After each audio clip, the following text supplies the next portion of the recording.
Hey, what's going on? I want to thank you, like always. Thank you for tuning in to the Take Flight Spittin' Fire podcast. Got me here, Harrison Glazer. Always happy to talk to you guys about the New York Jets. Got a lot of exciting stuff to get into today, specifically going on with Sam Darnold and news breaking, on potentially teams could be valuing him at. So we're going to get into that. Definitely, a lot going on with him, what potential trades could go down. I have a big trade idea for you guys, some, more logical trades. But again, I see some people coming in. I want to thank you again, like always, for Flight Spittin' Fire podcast. Thank you for being here. So like I said, we're going to get into Sam Darnold, but there's something bigger first. There's something bigger that made me really happy the other day, and that was when the 49ers traded with the Dolphins for the 3rd overall pick. That got me really excited because I started to think about, the 49ers. Obviously, if they're moving up for a quarterback. Why else would they be trading, 2 prior years of first-round picks to be able to move up into, the 3rd overall spot? So they're definitely going with a QB. So if they want, pick a QB, think of the argument we were making to the Texans for so long. Obviously Deshaun's pretty much off the table right now with everything going on, unfortunately. We're not going to get into that. But the potentially, getting the 2nd pick gave you the pick of who you wanted to get. So you're telling me the 49ers, who probably have somebody in mind, just like the Jets. What's going on, Jimmy? Shout out to my man. Just like the Jets, it's not like our offense is now based off of theirs. Oh, wait, it is. So we would want possibly the same quarterback. So if they thought, why would they not want to move up to the highest possible pick they could? I think they would. It wouldn't make sense not to. So I feel like they had to have talked to Joe, and Joe Douglas turned the offer down. Now, if he did turn the offer down, we know that Joe Douglas, is a big trade down guy. He sees a lot of value. And some people say, the 49ers pick was pretty far down, but you got 2 more years of first-round pick in the process.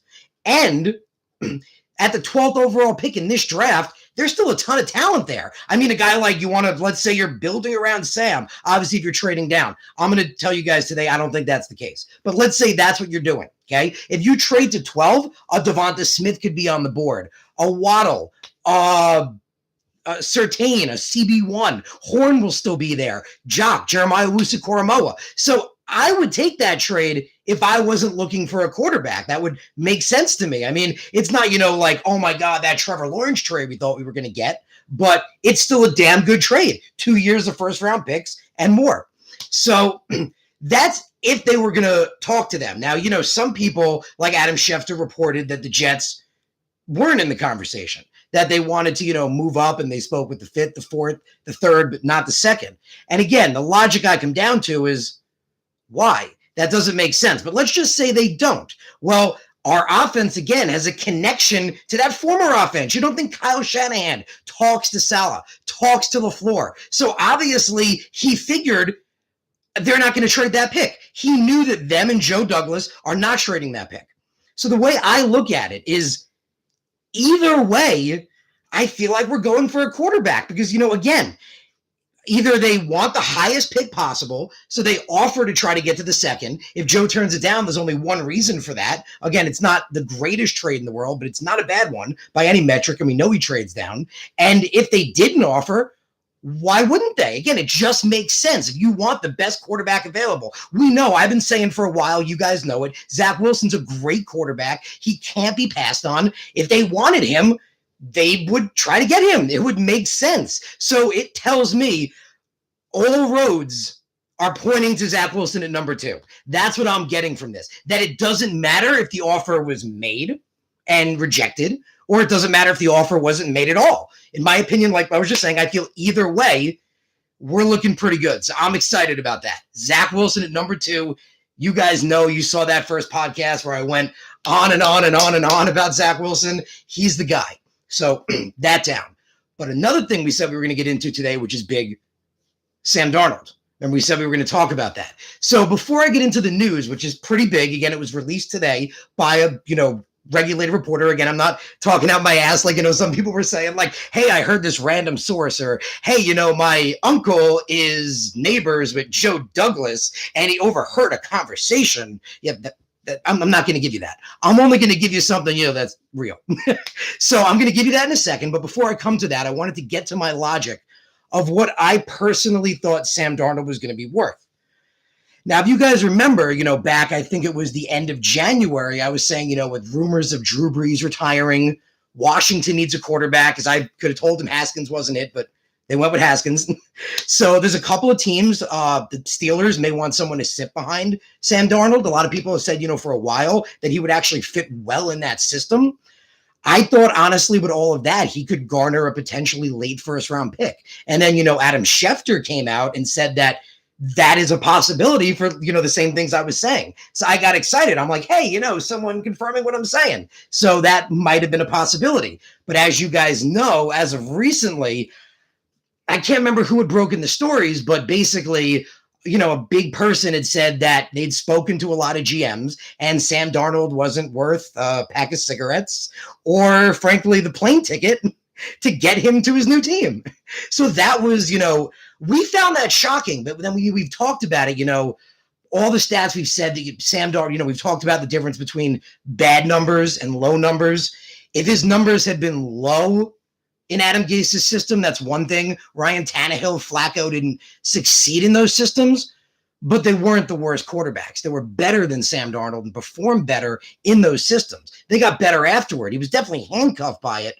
But when you look at, what's him and what's on Gase, we've talked about it, but again, statistically the worst. So we felt, he's not going to get a higher pick. And then we seemed shocked when we found out that other GMs value that, but it makes sense. Apparently we weren't that far off, that it turned out, why aren't offers coming in? Because we've basically made it established, and I love it now, that Zach Wilson's going to be the guy at 2.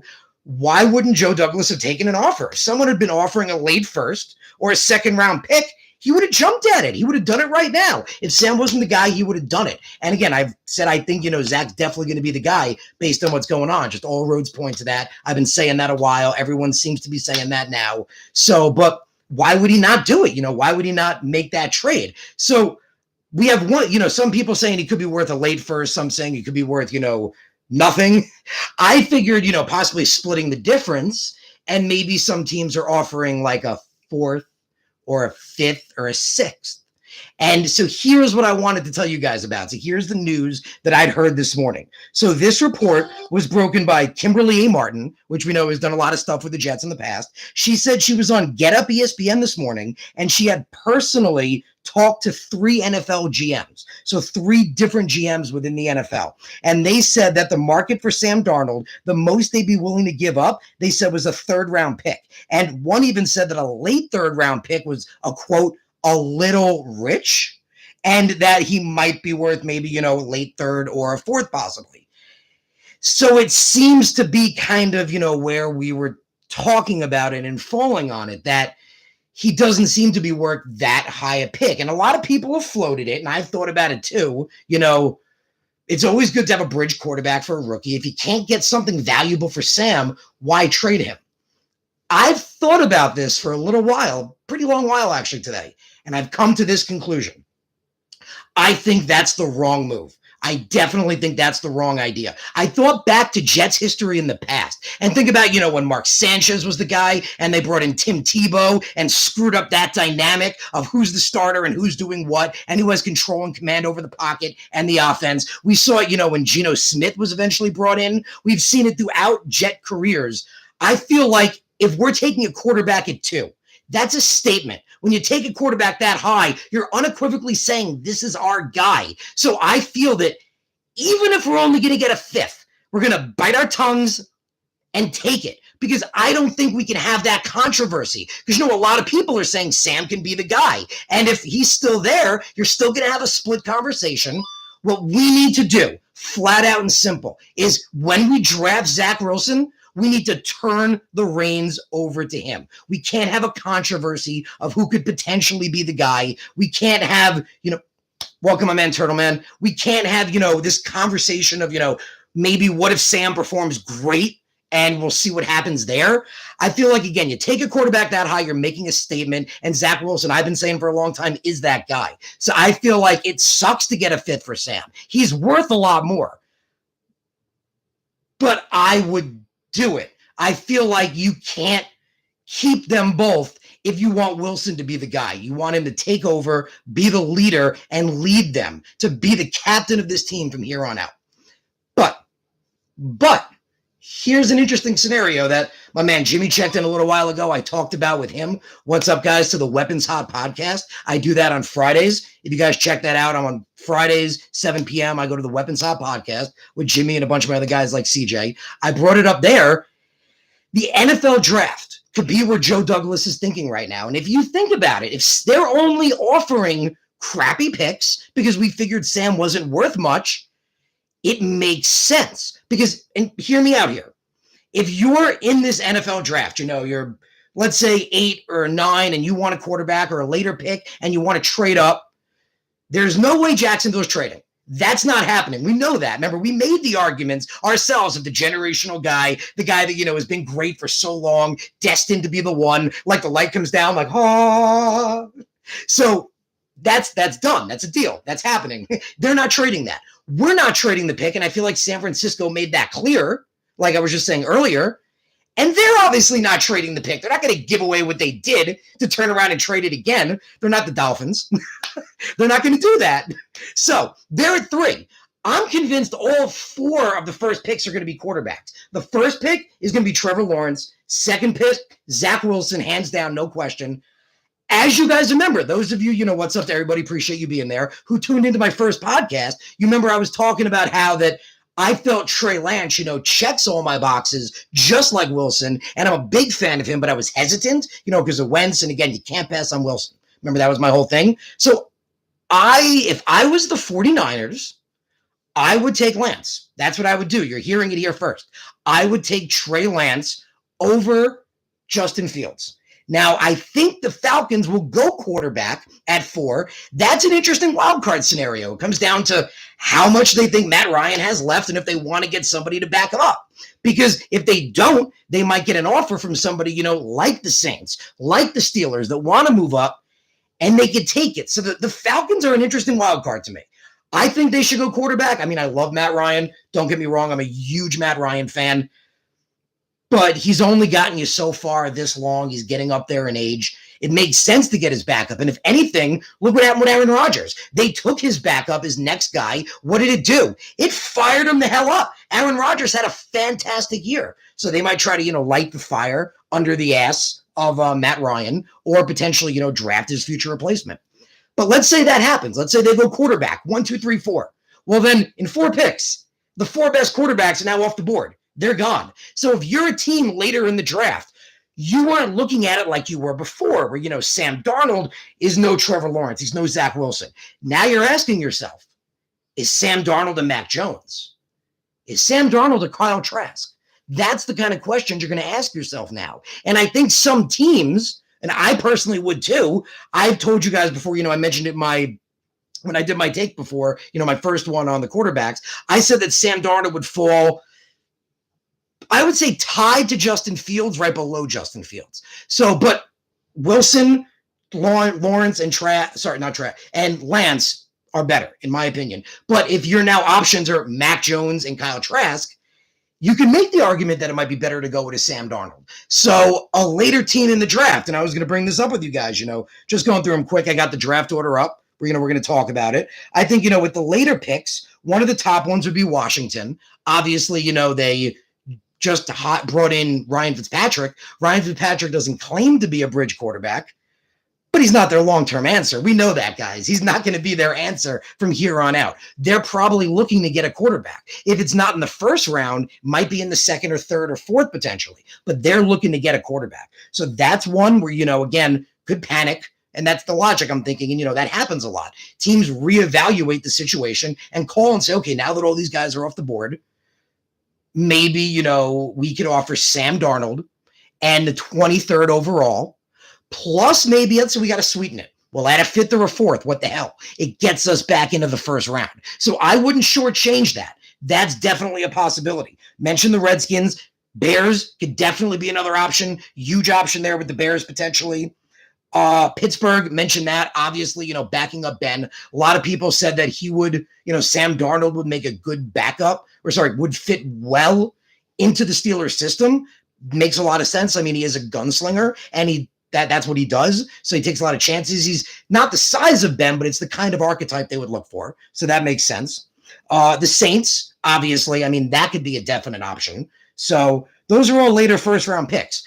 But again, the sentiment around the league, we felt it. We're like, oh, if we get a first round pick, we fleeced somebody. We did it. We fleeced them. And now we're realizing the GMs don't value him the same way we do.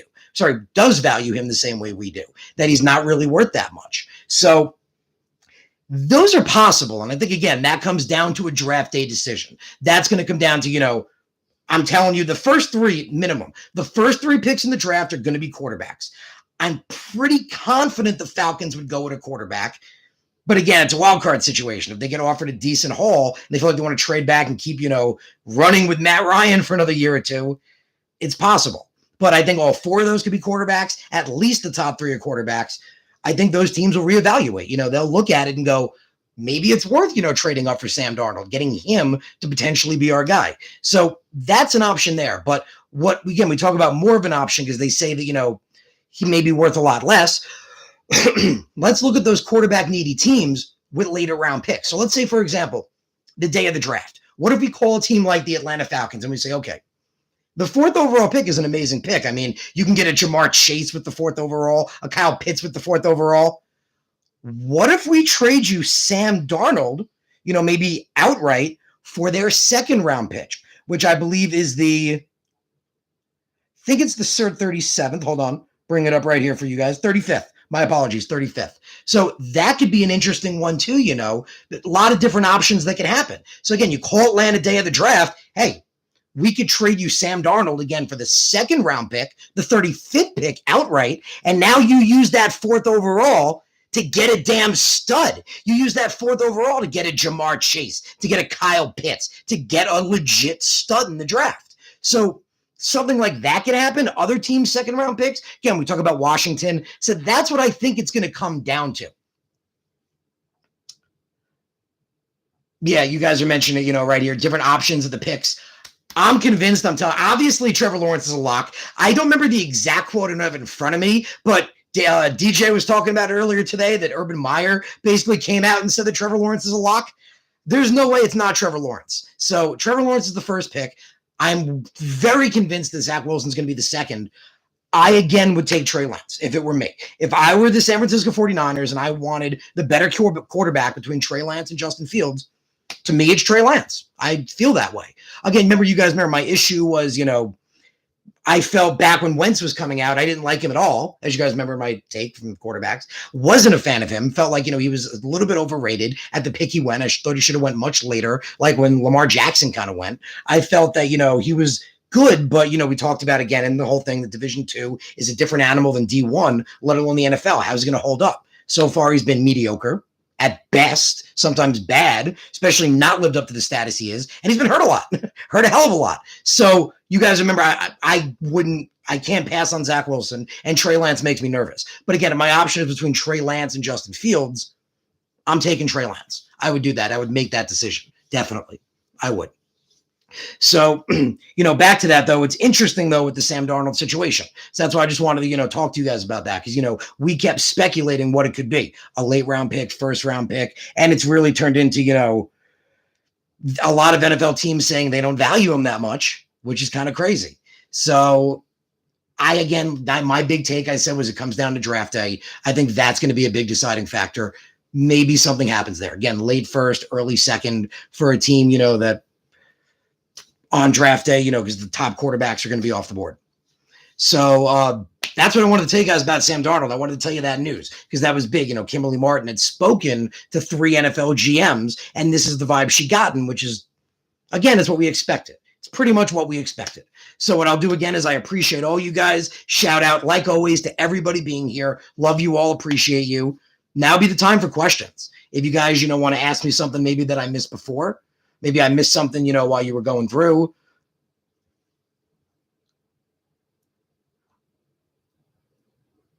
I wouldn't think Mac Jones is going 3 again. While Turtle Man says that, I feel like, and I give him my take on Mac Jones, I feel like the kid has a lot of talent. He's produced at a high level. But it's hard to gauge that kid. I mean, let's be honest here. Saban, I talked about it, my quarterback one. They interviewed him a long while ago and asked him, why he didn't want to go back to the NFL. He said, why do I want to go to the NFL when I got 1 first-round pick? When I got like 20 first-round picks on my team. And look at what Mac Jones is working with. Mac Jones has got Devonta Smith and Jalen Waddle. Most NFL teams don't have a Devonta Smith and a Jalen Waddle. Sam Darnold would have killed somebody to get a Devonta Smith and a Jalen Waddle. So that plus their line, Landon Dickerson, one of the best centers, a lot of great guys on that line. Alex Leatherwood, interesting take. I gave you him on the first one. I think the guy's going to be a bust. I'm not usually sold on him. But I could be right. I could be sleeping on Mac Jones. And again, Jimmy, I would definitely say I like what I see in him. Makes the right decisions. He's more of, unlike the other quarterbacks, he's a stand in the pocket, more of a traditional pocket passer, which I like is he has a really strong arm and he makes good decisions and good throws. He scrambles if he needs to, but he's more of a traditional pocket passer. I like what I see in him. Again, it's just hard for me to gauge. That's personally, again, the biggest thing was not passing on Wilson. Remember, you guys heard that in my first one. If I couldn't have Zach Wilson for some magical reason, like he wasn't an option, then I would legitimately have to look at the other options. But you just can't pass on Zach. That's it. You just can't. The kid's unbelievable. I've loved him for a while for that innate pocket presence and everything I mentioned before. TJ, you mentioned Sewell. What's interesting is if you guys remember, back when I was, really big on Sam, I think it was like 4 months ago-ish or something like that, I was huge on Sewell. I was super big on Sewell. You guys remember I was one of the first people to shout out how Sewell was a generational offensive lineman. I put that out because it's true. Some people have been talking about it, but Penei Sewell, if, we're going by the definition of Trevor Lawrence being a generational quarterback, Penei Sewell's a generational offensive lineman. Offensive linemen don't come around like him all the time. I compared him, again, not the same player, but the generational aspect of getting like a Joe Thomas, like getting a rookie Joe Thomas, basically. But as much as I love him, and again, I do love Penei Sewell. I think he's a great, great tackle. Generational, in my opinion. We're not taking him. We are not taking him. It's not happening because we're taking a quarterback at 2. Zach Wilson's the pick at 2. That's it. We have the 23rd. I mentioned before, I didn't say this earlier, but I was talking about big trades. Remember I mentioned the possibility of getting big trades? Well, the possibility with that, if you remember I mentioned with teams like Carolina, for example, the 8th overall, if we make a run, there's a run at quarterbacks, like I said, the top quarterbacks are off the board, which I definitely think is going to be the case. Maybe you can convince a team like Carolina to trade that high a pick. I mean, I don't think it's as likely, but hey, we've seen Joe Douglas do magic. I mean, you guys remember the Jamal Adams trade. I mean, he got 2 first-round picks and more for a disgruntled guy that was legitimately talking smack that, teams try to avoid players like that. So it's rare. Again, we're having trouble even trying to wrap our heads around a late first-round pick, which, again, I think draft day, like I mentioned before, could change that. Could potentially get a late first or early second. I think the odds of like an 8 is pretty crazy, but hey, I mean, maybe you make an offer like Sam Darnold, the 23rd, and maybe your 3rd overall, and then maybe a 5th from the following year. I mean, it is worth it to move up that high because, again, somebody like Kyle Pitts could be up there, possibly at the 8th, if he's not Surtain. So a lot of interesting options, really. A lot of interesting options. So I don't know if you guys had any other questions, anything you wanted to ask me. That really, wraps it up with Sam Darnold. Again, wanted to tell you guys what NFL GMs are basically valuing him at, per se. That's his value that they're giving him, what I felt he would get. And, yeah, we've went through it all. So, yeah, anything else you guys wanted to bring up, you could ask me now. Ken brings up seeing Atlanta. I don't see it happening. And again, it comes back to that Niners trade. If you're the Niners, why wouldn't you want the best pick you can get?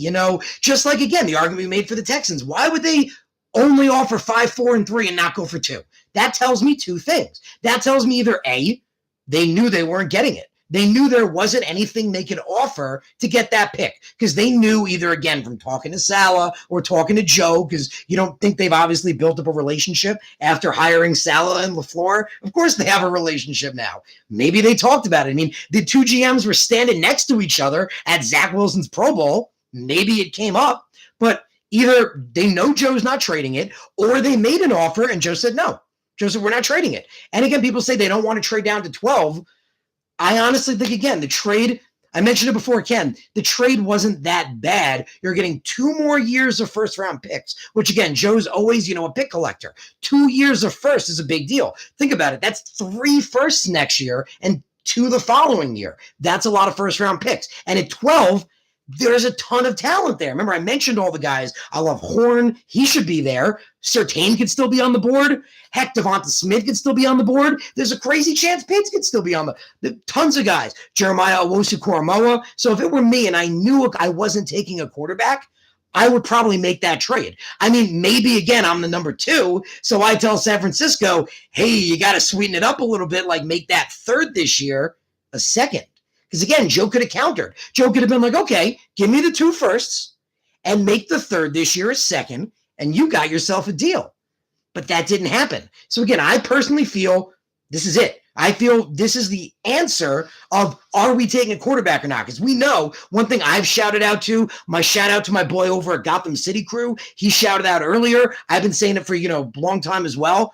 We take advantage of the fact right now, our GM runs a tight ship, guys. Our GM, if we were a ship, it is watertight. That thing ain't leaking at all. That Adam Gase ship, that thing sunk in 5 minutes. That thing was more porous than a sponge. Come on, guys. So we never knew what he was doing because he kept his lid shut. He didn't let anything out. He chose his words very deliberately. Remember, I mentioned that when I talked about his, press conference. People thought he wasn't going to go for bigger guys. Clearly did, because his last sentence, when opportunity meets value, will be aggressive.